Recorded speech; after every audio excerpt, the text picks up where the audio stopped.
नमस्कार दोस्तों, मैं रोहित गुप्ता आप सभी का स्वागत करता हूं द सक्सेस डिजायर के यूट्यूब प्लेटफॉर्म पर। मैं मैथ्स को डील करता हूं और आज हम एक बहुत प्यारा सा टॉपिक लेकर आए हैं मैथ्स में, जिसका नाम है नंबर सिस्टम, संख्या पद्धति। इसमें हम सबसे पहले जो आज पढ़ेंगे वो पढ़ेंगे क्लासिफिकेशन ऑफ नंबर्स, संख्याओं का वर्गीकरण आज हम पढ़ने वाले हैं। उसके बाद हम नंबर्स पढ़ेंगे, नंबर्स में वास्तविक संख्याएं और काल्पनिक संख्याएं हम पढ़ेंगे आज। उसके बाद उससे रिलेटिव जो भी क्वेश्चन आपसे पूछे गए हैं एग्जाम में आज तक, उन पर बात करेंगे। उसके बाद पढ़ेंगे हम सम्मिश्र संख्याएं, कॉम्प्लेक्स नंबर। उसके बाद इससे रिलेटिव जो भी क्वेश्चन है उस पर बात करेंगे। उसके बाद हम वास्तविक संख्याओं को भी दो भागों में पढ़ेंगे, एक पढ़ेंगे इंटीजर में, एक पढ़ेंगे डेसिमल में, पूर्णांक और दशमलव में। फिर इसके बाद हम पूर्णांक को पढ़ेंगे और पूर्णांक 5 प्रकार के होते हैं। ये हम आज सारी इस वीडियो में इन सब पर चर्चा करेंगे। धनात्मक पूर्णांक क्या होता है, ऋणात्मक पूर्णांक क्या होता है, शून्य पूर्णांक क्या होता है, अधनात्मक पूर्णांक क्या होता है, अऋणात्मक पूर्णांक क्या होता है। फिर इससे रिलेटिव कुछ क्वेश्चन है, उसके बाद हम पढ़ेंगे परिपूर्ण संख्या। इसी प्रकार आगे बढ़ते रहेंगे। तो चलिए स्टार्ट करते हैं। नंबर सिस्टम, तो संख्या पद्धति आज हम पढ़ने जा रहे हैं। सबसे पहले हम बात करेंगे कि संख्या और अंक में क्या अंतर होता है, क्या डिफरेंस होता है। जैसे मान लीजिए मैं आपसे कहूं कि संख्या, नंबर और अंक, अंक को इंग्लिश में बोलेंगे डिजिट, इसमें क्या डिफरेंस होता है, सबसे पहले आज हम इस पर बात करेंगे। जैसे मान लीजिए मैंने आपको एक संख्या दी 1336। क्या है ये 1336, या 3 का 8 बनाई दो, जब बनी गया तो इस संख्या को क्या मान लें 1386। अगर मैं आपसे पूछूं कि ये संख्या कितने डिजिट या अंक से मिलकर बनी है, तो आप कहोगे कितने अंकों का प्रयोग हुआ है 1386 बनाने में, 4 अंक का। तो ये एक नंबर है, ये एक नंबर है, और 4 डिजिट का ये एक नंबर है। मान लीजिए मैंने आपसे कहा कि लिखिए 123, तो 123 एक संख्या है, लेकिन कितने अंकों की है, तो 3 अंकों की है। तो मैं समझ सकता हूं कि संख्या और अंक में आपको अंतर पता चल गया होगा। ठीक है, आगे बढ़ते हैं। आज जो पढ़ेंगे हम पढ़ेंगे संख्या पद्धति, और संख्या पद्धति में भी आज हम जो पढ़ेंगे वो पढ़ेंगे क्लासिफिकेशन ऑफ नंबर्स, संख्याओं का वर्गीकरण। चलिए सबसे पहले संख्याएं, नंबर्स पढ़ते हैं। नंबर्स को हमने 2 पार्ट्स में डिवाइड किया। पहला पार्ट हो जाएगा इसका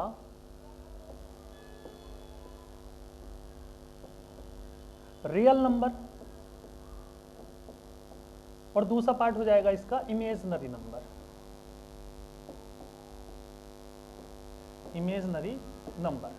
ठीक है, वास्तविक संख्या और काल्पनिक संख्या, क्लियर है। चलिए यहां पे मैंने लिखा भी है, पहला हम पढ़ेंगे वास्तविक संख्याएं। इसकी डेफिनेशन कहती है कि वे संख्याएं जो संख्या रेखा पर स्थित होती हैं। भाई वास्तविक संख्या की क्या डेफिनेशन है कि वे संख्याएं जो संख्या रेखा पर स्थित होती हैं वास्तविक संख्याएं कहलाती हैं। क्लियर, इतनी बात। अब क्वेश्चन ये उठता है कि ये संख्या रेखा, जिसको इंग्लिश में नंबर लाइन बोलते हैं, ये क्या होता है।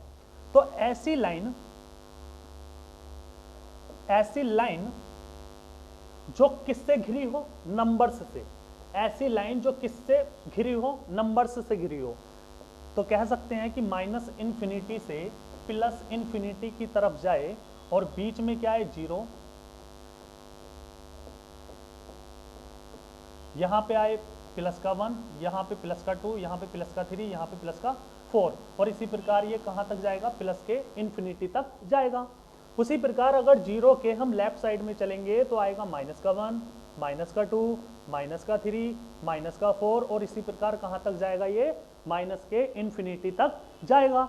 और ये क्या है, पूरा ये एक संख्या रेखा है। ये क्या है, एक संख्या रेखा है। और वास्तविक संख्या की डेफिनेशन कहती है कि वे संख्याएं जो संख्या रेखा पर स्थित होती हैं वास्तविक संख्याएं कहलाती हैं। तो देखिए सारी संख्याएं, जितनी भी दुनिया की सारी संख्याएं हैं वो संख्या रेखा पर स्थित होती हैं और दुनिया की सारी संख्याएं वास्तविक संख्याएं होती हैं, सिवाय किनको छोड़कर, काल्पनिक संख्याओं को छोड़कर। और काल्पनिक संख्याएं कौन कौन सी होती हैं उस पर बात कर लेते हैं। काल्पनिक संख्याएं क्या होती हैं? काल्पनिक संख्या की डेफिनेशन कहती है कि किसी भी नकारात्मक संख्या का वर्गमूल, किसी भी नकारात्मक संख्या का वर्गमूल काल्पनिक संख्या कहलाती है। Square root of a negative number, किसी भी निगेटिव नंबर का, मान लीजिए कोई निगेटिव नंबर मैंने कहा माइनस का 9, इसका अगर मैं आपसे कहूं वर्गमूल बताइए, तो ये पूरी एक संख्या क्या निकल के आई? ये एक इमेजिनरी नंबर निकल के आया। कहने का मतलब काल्पनिक संख्या है ये। क्लियर है? जैसे कि हमने घातांक करने में ये पढ़ा होगा कि अगर m मल्टीप्लाई बाई n है अंडर रूट में, तो हम इसको इंडिविजुअल भी लिख सकते हैं, अंडर रूट में m और अंडर रूट में n, इस प्रकार हम लिख सकते हैं, बहुत अच्छे से हम जानते हैं। उसी प्रकार अगर मैं आपसे कहूं कि ये संख्या भी इसी प्रकार लिखिए, तो आप कहोगे कि अंडर रूट माइनस का 1 मल्टीप्लाइड बाई 9, इस संख्या को हम ऐसे लिख सकते हैं, बिल्कुल लिख सकते हैं। फिर इनको इंडिविजुअल रूट में बंद कर दीजिए, माइनस का 1 और यहाँ पे क्या आ जाएगा? अंडर रूट में 9। अगर मैं आगे आपसे कहूँ कि इसको सिंप्लीफाई कीजिए, तो आप कहोगे इसकी वैल्यू तो 3 होती है, लेकिन इसकी वैल्यू क्या होती है? तो इसकी वैल्यू होती है i। इसकी वैल्यू क्या होती है? i होती है मेरे भाई। क्या होती है? i होती है। जैसे मैंने आपसे कहा कि i की वैल्यू क्या होती है, तो आप कहोगे अंडर रूट में माइनस का 1। और यही चीज आपको याद रखनी है, क्योंकि एग्जाम में ऐसे टिस्ट क्वेश्चन ये पूछा जाता है कि i की वैल्यू निम्न में से क्या है। तो i की वैल्यू क्या होगी? अंडर रूट में माइनस का 1। अगर आपसे पूछा जाए कि i स्क्वायर की वैल्यू क्या होगी, तो आपका आंसर क्या आएगा? अगर i स्क्वायर करोगे तो यहां से कितना जाएगा? माइनस का 1। आपको ये वैल्यू भी याद रखनी है कि i स्क्वायर का मान क्या होता है? माइनस का 1 होता है। क्लियर है इतनी बात? चलिए आगे बढ़ते हैं। मान लीजिए मैं आपसे कहूं कि यहां पे माइनस का 3 है अंडर रूट में, इसको क्या हम और सिंप्लीफाई कर सकते हैं? तो बिल्कुल किया जा सकता है। इसको लिखेंगे माइनस का 1 और यहाँ लिखेंगे अंडर रूट में 3। इसकी वैल्यू होती है i और इसकी वैल्यू होती है अंडर रूट 3। अगर किसी भी संख्या के साथ i आ जाए, अगर किसी भी संख्या के साथ i आ जाए, इसका मतलब वो संख्या क्या होती है? काल्पनिक संख्या होती है। या किसी नेगेटिव संख्या को अगर हम वर्गमूल में डाल दें, तो वो भी कैसी संख्या होती है? काल्पनिक संख्या या इमेजिनरी नंबर होता है। क्लियर है? चलिए इससे रिलेटिव अभी तक जो भी क्वेश्चन पूछे गए हैं उन पर बात कर लेते हैं। जैसे पहला क्वेश्चन आपका ये आया कि निम्न में से कौन सी संख्या काल्पनिक संख्या नहीं है। आपको किस बात पे जोर देना है भाई? क्या पूछा है आपसे? काल्पनिक संख्या इन 4 ऑप्शन में कौन सी नहीं है, नहीं पूछा है। तो हम जानते हैं कि किसी भी नेगेटिव संख्या का अंडर रूट करोगे तो वो तो काल्पनिक संख्या होती है। इसका मतलब आपसे क्या पूछा है? काल्पनिक संख्या नहीं है, लेकिन ये तो होती है, तो ये ऑप्शन गलत हो जाएगा। उसके बाद मैंने आपको बताया कि किसी भी संख्या के साथ अगर i लगा हुआ है तो वो कैसी संख्या होगी? काल्पनिक संख्या होगी। लेकिन हमसे क्या पूछा है? काल्पनिक संख्या नहीं है, तो ये ऑप्शन भी नहीं होगा। उसके बाद माइनस का 9 अंडर रूट में बंद है, इसका मतलब ये भी कैसी संख्या है? काल्पनिक संख्या है, तो इसका आंसर ये भी नहीं होगा, क्योंकि हमसे क्या पूछा है? काल्पनिक संख्या नहीं है। और अब इसको सोल्व कर लेते हैं भाई। जब 3 ऑप्शन हमारे गलत हो गए तो हम कह सकते हैं कि चौथा ऑप्शन जो बचा वही हमारा आंसर होगा। क्लियर है? थोड़ा सा अगर मैं कहूँ कि इसको सिंप्लीफाई कीजिए या सोल्व कीजिए, तो हम करने की कोशिश करते हैं। अंडर रूट में माइनस माइनस क्या होता है? प्लस होता है। प्लस का क्या आ जाएगा? 4। और इसको सोल्व करेंगे तो क्या आ जाएगा? 2। और 2 कैसा नंबर होता है? रियल नंबर होता है, यानी कि वास्तविक संख्या होती है। क्लियर है इतनी बात? चलिए आगे बढ़ते हैं। अगला क्वेश्चन आपसे पूछा गया कि आयोटा को i से प्रदर्शित किया जाए तो i स्क्वायर का मान क्या होगा। भाई i को आयोटा से प्रदर्शित किया जाए या आयोटा को i से प्रदर्शित किया जाए तो i स्क्वायर का मान क्या होगा? मैंने आपको बताया था मैंने आपको बताया था कि आई की वैल्यू क्या होगी, तो आई की वैल्यू होगी अंडर रूट में माइनस का 1, और आई स्क्वायर की वैल्यू क्या होगी, तो माइनस का 1। क्लियर है? तो आई स्क्वायर की वैल्यू क्या हो जाएगी, माइनस का 1। तो यहाँ पे ऑप्शन सी क्या हो जाएगा, आपका राइट आंसर हो जाएगा। क्लियर है इतनी बात? आगे बढ़ते हैं। आगे हम पढ़ेंगे सम्मिश्र संख्याएं या कॉम्प्लेक्स नंबर। आगे हम क्या पढ़ेंगे भाई, सम्मिश्र संख्याएं या कॉम्प्लेक्स नंबर। इसकी डेफिनेशन कहती है कि वे संख्याएं, इसकी डेफिनेशन कहती है कि वे संख्याएं जिनमें वास्तविक संख्या तथा काल्पनिक संख्या का मेल होता है वो संख्याएं सम्मिश्र संख्याएं या कॉम्प्लेक्स नंबर कहलाती हैं। क्लियर है इतनी बात? जैसे मैं आपसे कहूं कि बताइए भाई यहाँ पे 3 क्या है, तो आप कहोगे 3 तो एक रियल नंबर है। क्या नंबर है? रियल नंबर है, वास्तविक संख्या है। और अगर मैं आपसे कहूं कि बताना 2i क्या है, तो आप कहोगे 2i एक काल्पनिक संख्या है। क्लियर है इतनी बात? 2i क्या है, एक काल्पनिक संख्या है। अगर मैं इन दोनों को जोड़ दूं या घटा दूं तो ये संख्या जो निकल के आई एक ऐसी संख्या होगी, तो ये कॉम्प्लेक्स नंबर होगा, सम्मिश्र संख्या होगी। क्लियर है इतनी बात? जैसे मैंने आपसे कहा कि बताइए क्या ये भी सम्मिश्र संख्या होगी, 5 माइनस अंडर रूट में माइनस का 4, क्या ये भी होगी? आप कहोगे बिल्कुल होगी। भाई 5 यहाँ पे क्या है, वास्तविक संख्या, और निगेटिव संख्या का स्क्वायर रूट क्या है, काल्पनिक संख्या। तो ये संख्या भी क्या होगी, तो ये संख्या भी कॉम्प्लेक्स नंबर होगा।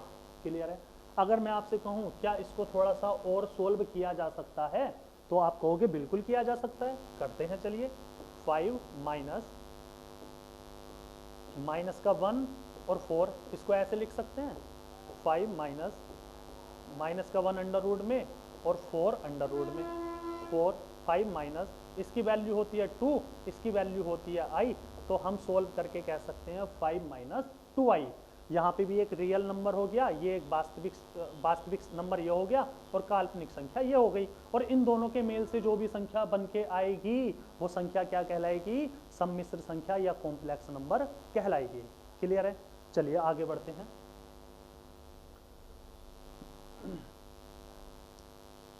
इससे रिलेटिव देखिए 2-3 क्वेश्चन पूछे गए हैं, उन पर बात कर लेते हैं।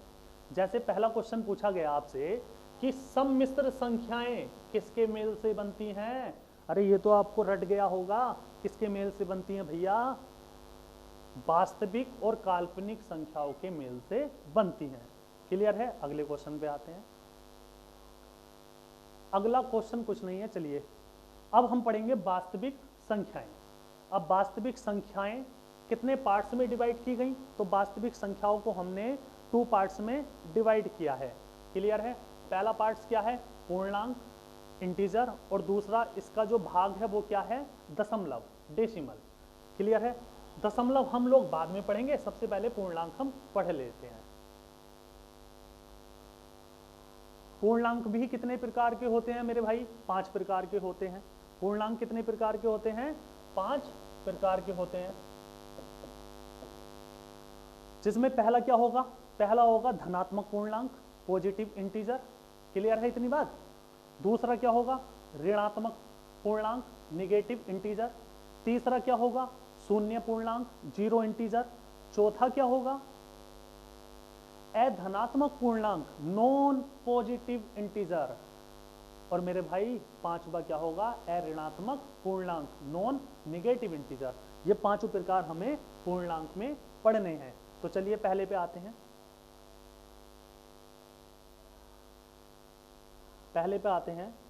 पहला कहता है हमें क्या लेना है, धनात्मक पूर्णांक लेने हैं। तो एक बना लेते हैं संख्या रेखा या नंबर लाइन, जो माइनस इन्फिनिटी से कहां तक जाती है, प्लस के इन्फिनिटी तक जाती है। बीच में क्या होता है, जीरो भी होता है। अगर राइट की तरफ चलेंगे तो चीजें प्लस में चली जाएंगी। यहाँ जीरो मान लो, यहाँ बना जाएगा, यहाँ 2, यहाँ 3, यहाँ 4, यहाँ 5, इसी प्रकार ये आगे चलता चला जाएगा। अगर जीरो के लेफ्ट में आएंगे तो यहाँ पे माइनस का 1, यहाँ पे माइनस का 2, यहाँ पे माइनस का 3, यहाँ पे माइनस का 4, और ये आगे की तरफ बढ़ता चला जाएगा। ये होती है हमारी संख्या रेखा। अब उसने बोला है कि धनात्मक पूर्णांक बताओ इस संख्या रेखा पर कौन कौन से हैं। तो पॉजिटिव इंटीजर आपको यही दिखाई दे रहे होंगे, हाँ या ना भाई, पॉजिटिव इंटीजर यही तो है, 1 2 3 4 5 और कहां तक, अनंत तक।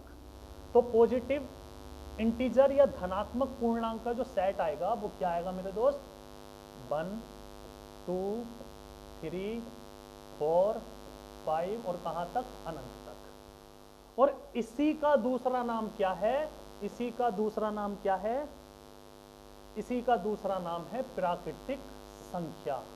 इसी का दूसरा नाम क्या है, प्राकृतिक संख्या, जिसको इंग्लिश में बोलते हैं हम नेचुरल नंबर।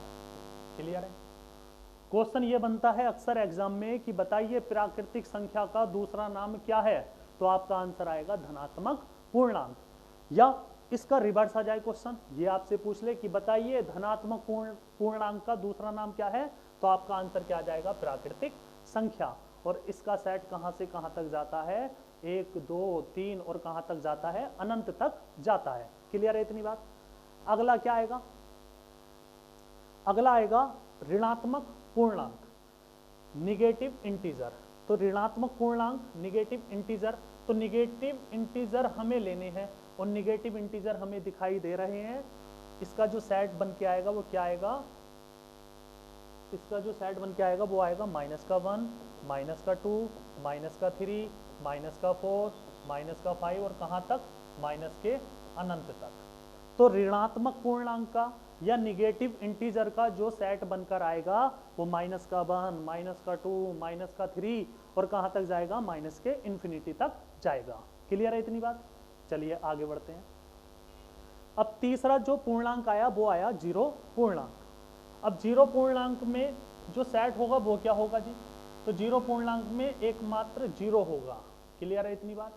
0 पूर्णांक में क्या रखा गया है, केवल और केवल 0 रखा गया है। ठीक है, अगले पे आते हैं। चौथा पूर्णांक क्या है, अधनात्मक पूर्णांक। अधनात्मक पूर्णांक। चलिए यहाँ पे एक बार संख्या रेखा बना लेते हैं, संख्या रेखा बना लेते हैं जो -इन्फिनिटी से प्लस के इन्फिनिटी तक जा रहा है। यहाँ पे क्या आ जाएगा, 0, यहाँ 1, यहाँ 2, यहाँ 3। अगर 0 के लेफ्ट में चलेंगे तो यहाँ पे -1, यहाँ पे -2, यहाँ पे -3। क्लियर है। अब हमसे क्या पूछा है, अधनात्मक पूर्णांक, नॉन पॉजिटिव इंटीजर ले लीजिए सारे। तो नॉन पॉजिटिव इंटीजर लेने हैं आपको। अधनात्मक पूर्णांक का मतलब ये हो गया कि आपको धनात्मक एक भी नहीं लेना, तो धनात्मक जितने भी हैं आप इनको छोड़ दो, बाकी जितने भी बचे ये क्या होंगे, हो जाएंगे आपके अधनात्मक पूर्णांक हो जाएंगे। क्लियर है।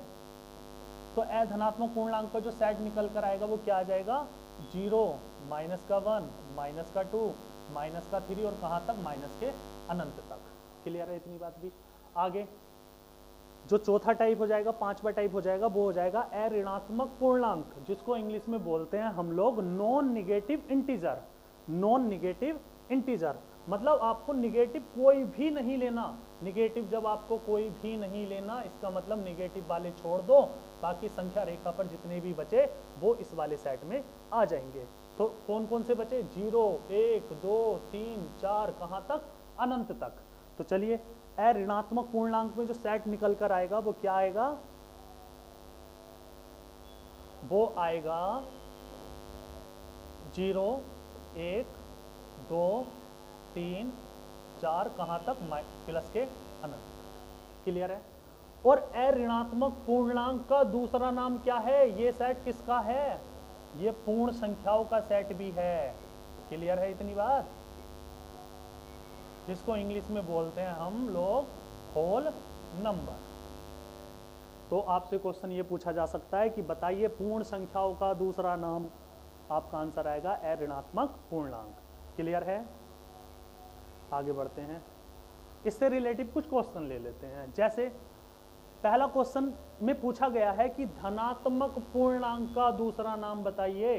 तो धनात्मक पूर्णांक भैया कहां से कहां तक होते हैं, जैसे कि आप जानते हो धनात्मक पूर्णांक आपको लेने हैं 1 2 3 कहां तक, अनंत तक। और ये सेट किसका होता है, नेचुरल नंबर का भी होता है, प्राकृतिक संख्याओं का भी ये सेट होता है। तो धनात्मक पूर्णांक का दूसरा नाम क्या हो जाएगा, प्राकृतिक संख्या हो जाएगा। क्लियर है इतनी बात? अगले क्वेश्चन की तरफ बढ़ते हैं। अगले क्वेश्चन में बोला गया है कि अऋणात्मक पूर्णांक का दूसरा नाम क्या है। अऋणात्मक पूर्णांक का दूसरा नाम क्या है? इसका मतलब नॉन निगेटिव इंटीजर का दूसरा नाम हमसे पूछा है। तो नॉन निगेटिव इंटीजर में क्या क्या आ जाएगा? नॉन निगेटिव यानी कि निगेटिव वालों को हमें नहीं लेना। तो क्या लेना है? 0 1 2 3 कहाँ तक? अनंत तक। और ये सेट किसका है? इन चारों में ये पूर्ण संख्याओं का भी सेट है। तो अऋणात्मक पूर्णांक का दूसरा नाम क्या हो जाएगा? पूर्ण संख्याएं। क्लियर है इतनी बात? चलिए अगला क्वेश्चन है, इनमें से कौन सा कथन सत्य है? आपको इन चार ऑप्शन में एक कथन ऐसा बताना है जो सत्य है। इसका मतलब 3 ऑप्शन इसके असत्य होंगे। चलिए देखते हैं। पहला ऑप्शन कहता है इसका, क्या सभी पूर्ण संख्याएं प्राकृतिक संख्याएं होती हैं? तो चलिए सभी पूर्ण संख्याएं ले लेते हैं। तो सभी पूर्ण संख्याओं में क्या आएगा? 0 1 2 3 और कहाँ तक? अनंत तक। सभी पूर्ण संख्याएं हमने ले ली। सभी पूर्ण संख्याएं क्या ये प्राकृतिक संख्याएं होती हैं? भाई क्या ये सब प्राकृतिक संख्याएं होती हैं? तो आप कहोगे नहीं होती।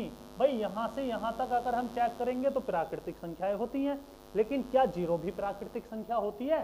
तो नहीं होती। इसका मतलब पहला स्टेटमेंट क्या हो जाएगा? रॉन्ग हो जाएगा। क्लियर है? उसके बाद अगले में बोलता है, क्या सभी प्राकृतिक संख्याएं पूर्ण संख्याएं होती हैं? तो चलिए क्या सभी प्राकृतिक संख्याएं? तो सभी प्राकृतिक संख्याओं का सेट ले लेते हैं, नेचुरल नंबर का सेट ले लेते हैं। कहाँ से लेते हैं? 1 से लेके अनंत तक जाता है। तो क्या सभी प्राकृतिक संख्याएं, ये जो प्राकृतिक संख्याएं हैं सभी, क्या ये पूर्ण संख्याएं होती हैं? बिल्कुल भैया, पूर्ण संख्याएं ये तो होती हैं, क्योंकि पूर्ण संख्याओं का जो सेट होता है वो 0 से स्टार्ट होता है और 1 2 ऐसे होता हुआ कहाँ तक जाता है? अनंत तक जाता है। तो ये सारी संख्याएं इसमें समा जाएंगी। इसका मतलब आपका दूसरा स्टेटमेंट क्या हो जाएगा? बिल्कुल ट्रू हो जाएगा, सत्य हो जाएगा। तो सभी प्राकृतिक संख्याएं पूर्ण संख्याएं होती हैं। और ये क्या था? रॉन्ग था। अगला भी अगर हम चेक करें तो उसमें लिखा है ऑप्शन सी में कि सभी संख्याएं जो संख्या रेखा पर स्थित होती हैं वह काल्पनिक संख्याएं होती हैं। अरे नहीं भैया, वो तो वास्तविक संख्याएं होती हैं। तो ये भी गलत है, इनमें से कोई नहीं, ये भी गलत है। तो आपका राइट आंसर क्या हो जाएगा? Option B. तो चलिए आज की क्लास को यहीं समाप्त करते हैं। Thank you so much.